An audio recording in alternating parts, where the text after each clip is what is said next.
Hi guys, my name is Gilbert Smith. I'm at Victory MMA and I'm with Jacob from Iron Neck. Come down and teach us how to use this correctly. I'd let you take over. No worries, man. So what we're gonna do is just getting it fitted correctly is the biggest, usually the biggest challenge for us. So we're gonna make sure that we put it on at a high angle, right above the eyebrows. We're then gonna snug it on nice and tight. We'll have a pump or two, make sure that it's fitted correctly, and then we'll get the chin strap on and we'll go through some F6 movements. Yeah, and you can see that you can actually figure out your spot and memorize it just by this color scheme. So you don't have to keep trying to figure out the attachment. It is red, white, and there's a blue one over here, right? So I guess I figured out that mine is probably blue. That looks like it fits pretty good. It's right above the eyebrows. There's no wiggle room. The unit's not gonna shake around too much. And then we'll use that air bladder at the back to sort of grab the head and make sure that it's on nice and tight. So just like your Converse from the early 1980s and 90s, you've got this pump here and a release, right? So when we're all done, we'll make sure all the air is out of there and then we'll be going. So we'll back up just a bit from the anchor point there. I'm just gonna start with a look left and a look right. So keeping the chin and the nose down quite level, keeping the shoulders down and back. We're just gonna dig out some space on the left and right there. You can see quite a bit of activation there, like through the neck, through the traps, right? And then if we even into the shoulders and chest, we're trying to hold up that position, right, isometrically. And you told us about a little bit of a tip that we could put some beeswax on this just to make the rotation a lot smoother, and something definitely we're gonna do. Right. Yeah. So we've got a varsity unit here, and a varsity unit for us comes with a preset of tension. So a maximum amount of tension, right, to 0, and the varsity is somewhere between 20 and 25% of a max resistance in there. So what we like to do for these F6 movements is to do them in all 4 cardinal directions. So if the anchor point is north, well, they're gonna turn east, right? So we'll look to your left with the whole picture. So head, body, everything's gonna go out that way. And then we're gonna go left and right is there.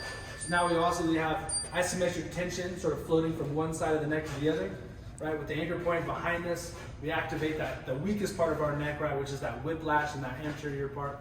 So we're trying to keep that chin down nice and level. So another one to do is a lock neck body turn. So we're gonna push the hands together. I'm just gonna spin, right? I'm gonna compress the shoulder blades, get the whole picture, all the thoracic, all the cervical stuff working together isometrically. Right? Obviously working a bit of concentric strength in these patterns, right? But hoping to get a bit of isometric and eccentric control. So if I was, to fall on the ground, I'd be able to hold that shape safely, all right, and then move from there. Another good one is the protraction and retraction. So what we're gonna do is we're gonna take the hips and I'm gonna roll them forward, and I'm gonna sort of look forward, right? I'm gonna extend the neck really long, and I'm gonna pull everything back. So I'm gonna lead the way back with that tailbone, right? And that little bump on the back of your head, your proximal tuberance, right? Just sort of squishing them together. So we get thoracic extension, right? And then we get the opposite, right? And then we can even internally rotate at the humerus, right? The big bone in the arm, get the elbows to go forward. Right? So that's even traction for the rest of the spine. That's a great one to do looking at the anchor point and then away from the anchor point. Hard to do with it on the left or right. Yeah, this one is actually a little tougher. The front of the way, like the front of the neck, right, is the reason why like we have whiplash and 1 out of 4 concussions in the NFL now are sort of your head hitting the turf, right? And this anterior part of the neck is the culprit for that. Huh. Another good one is the diagonal. So he's just going to look down into one direction, and he's going to look up into the right, up into the ceiling. Right? So again, just like your abdomen, right, you've got stuff that makes linear flexion, lateral flexion, and rotation. So the iron neck, because we're hands-free, you get a chance to work in all those different patterns, right? So diagonal, straight ahead, and then rotational. And that last one we'll do is that figure 8. So sort of putting it together, right? This is super 3-dimensional now. Right, and we're looking in here, so going down and to the left, up and down and to the right. And the nose is a good sort of reference point, right? So as long as you write your 8s in a cursive fashion and not 2 circles on top of each other like I do, right, we're going to use the nose to sort of draw that, and then we'll actually spin it the other direction, right, and then we'll unwind and almost scoop them out the other direction. You actually mentioned a couple ones like using the medicine ball, which is actually a really core. That's probably a heavy one. Yeah, grab me a lighter one, bro. I'm already tired. Yeah. So this could be especially for ones that working on your suplexes and your throws. As I'm right here, get a bit of feedback from the unit. Obviously, like we've got to stay quite tight, keeping the chin in tight, and then for the grappling aspect of it, right, really compressing the ball in there.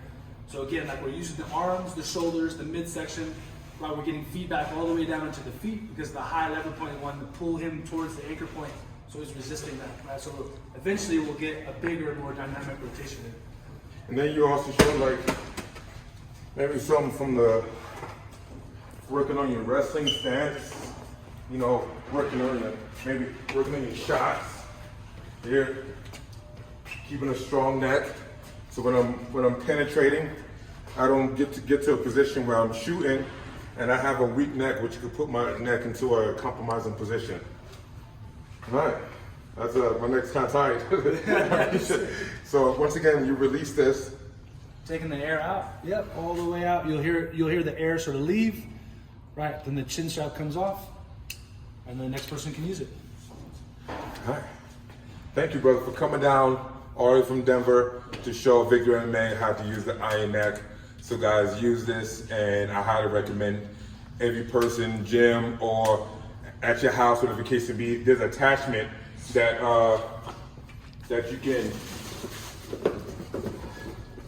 There's an attachment that if you don't have a good post, you can put this in your door and use this if you're traveling or at home, whatever the case may be. So this is kind of versatile. It's pretty cool. Very cool. Right, really appreciate it. All right.